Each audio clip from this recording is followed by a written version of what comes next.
to another episode of AIME's Grow and Get It. I'm Tom Ahles, president of growth here at AIME. I have the honor and privilege of sitting down with my guy, Jonathan Haddad, today. He's the broker owner of Next Door Lending in Michigan. Jonathan also serves as the chair of our retail to wholesale committee. One of the main reasons why I asked him to be a part of that is two things. One, he's doing a great job at recruiting retail originators. And two, the guy has amazing work ethic and attitude. So, Jonathan, I can't thank you enough for being here with us, sharing with our community the things that you're doing that are helping your business go out and grow and get it. So, I'm going to start off right away. You know, I've talked with you often, which is a privilege for me to have you as a friend and also sort of a mentor in this industry as well, too, as much as you may. And I've never said that to you, but I really look up to you. You said something the other day in one of our committee meetings that has still been resonating with me. And it said, how you approach some things is how you approach everything. And part of that was your tenacity and going after everything you do, the way you're leading your committee, the way you're leading your company. And I just wanted to say thank you again. So, tell me, what are the building blocks of your recruiting process? How are you hiring 30 retail LOs a month? Yes, sir. And first of all, Tom, honestly, man, I feel the same way about you as well. I got to make sure I get that out there. I know our time is limited, but you've been nothing but kind and very giving with everything you've shared your entire process. You literally hide nothing, and it means the world to me because right now we're in a world where a lot of people like to keep things close to the chest, but we can get so much more done when we share stuff. So to answer your question, it's threefold for me. So there's three things I really work on when it comes to recruiting, LOs in general. One, I don't really go out of my way to recruit, someone specifically. I always generalize my recruiting process. And the first thing I focus on is just being honest about the process, right?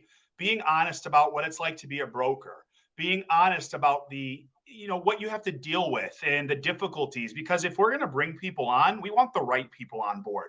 And I think there's so many times where you try to, I don't want to use the word lie because I don't think people are intentionally doing that, but we go out of our way to kind of exaggerate a little bit about how great it is to be at a broker shop or how great it is to be here or there. Look, let's just be honest and serious. When people are calling us from retail, they don't need the BS. They need to know what to actually expect, and don't set yourself up for a potential bad conversation in 3, 4, 5 months when the LO is saying, hey, you promised me this, but I'm only getting X, Y, Z. So number one is honesty. Number two, it's address the fear. LOs have so much fear coming from retail to the broker side. They think brokers are worse. They think our pricing's terrible. They think that it takes longer to close loans. I've heard some of the craziest stuff from retail LOs. So I always try to address that fear. It's kind of like being on a phone with a client, right? You overcome that objection. And if you've been doing this long enough as a broker, you know to overcome that objection proactively as opposed to waiting for the client to give you the objection. I take that same approach with brokers. I already know what they're fearful of.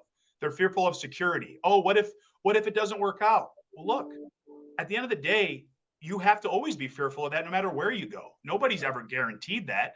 All I can tell you is we're focusing on the right things every single day. And what I mean by that is building the right infrastructure for you, whether it's our marketing, our technology, the fact that all the owners are in the office by 6, 7 a.m., whatever the case may be. I really like to address that fear, and I think we missed that opportunity. Number three, I've always believed in this, but Julie Yarborough, I got to give her credit. She gave it a very specific name that I love, and it's now sitting in my head. I love to educate people, not opinionate people. So what I mean by that is don't be combative when you're talking to retail loan officers. Don't be combative about, oh, no, all that info is wrong. You don't know what you're talking about. Your manager doesn't know what they're talking about. Don't go down that route. I've been in retail for a very long time. The buy-in is so strong on that aspect of it. So go in there with that approach of, listen, I'd love for you to be here. I understand if you don't be here that it's not a big deal. I get it. You got to do what's best for you and your family. But I need you to know the truth behind what's going on, and I want to educate you on the real facts. And the beauty about it, Tom, the thing that I love most that we have now that we've never had, we have real data. We have real information that is legitimate that you cannot refute. And guess where it's coming from? Not me, not you. It's coming from HEMDA directly. It's coming from all these third parties, and there is proof to showcase and to educate retail loan officers about the ability and the opportunity that they have as a broker to really grow and scale their business. So those are the three main things. I'll recap them for you here really quickly. Number one, please make sure you're super transparent and super honest. Number 2, address the fears before you get the fears from them. And number 3, educate, don't opinionate. So those I are love kind of it. the 3 things that we I focus love on. it. I mean, that 100% as you touched on, just like when you're dealing with clients, I'm not going in and trying to sell something. I'm trying to educate, right? And that's what we're doing. I've had great success with recruiting, and so have you. And Yes, sir. setting the path that, hey, you'll never have a problem on a loan again on the wholesale channel. Wrong.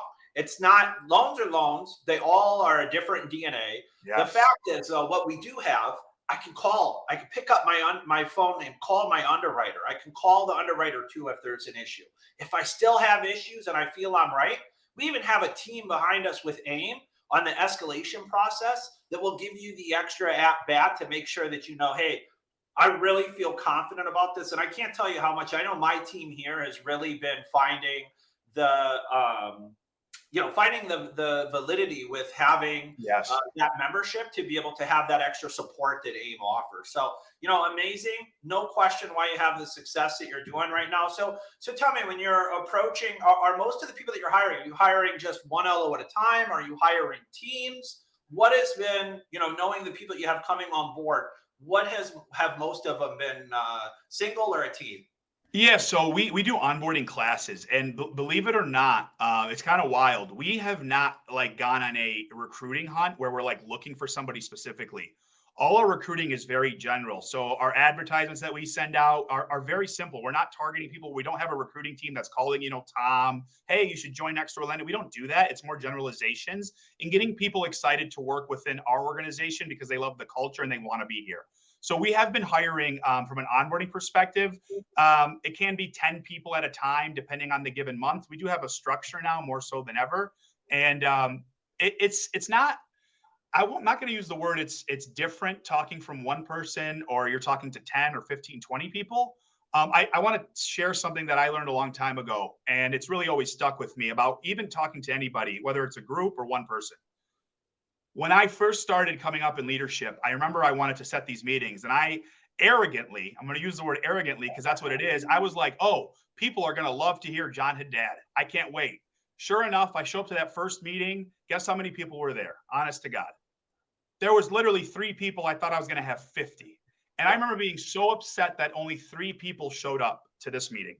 And my demeanor, and I'll never forget this presentation. And I'm sitting there, I'm so frustrated. I leave, I'm frustrated. One of my mentors sees me. He's like, what's going on? I explained to him the situation. I explained to him why I'm so frustrated. He looks at me and he goes, shame on you. I said, what are you talking about? He said, the fact that you had 3 people that showed up to listen to you and to talk to you, and that you gave them the worst version of yourself is so disrespectful to those 3 people that showed up and wanted to listen to you.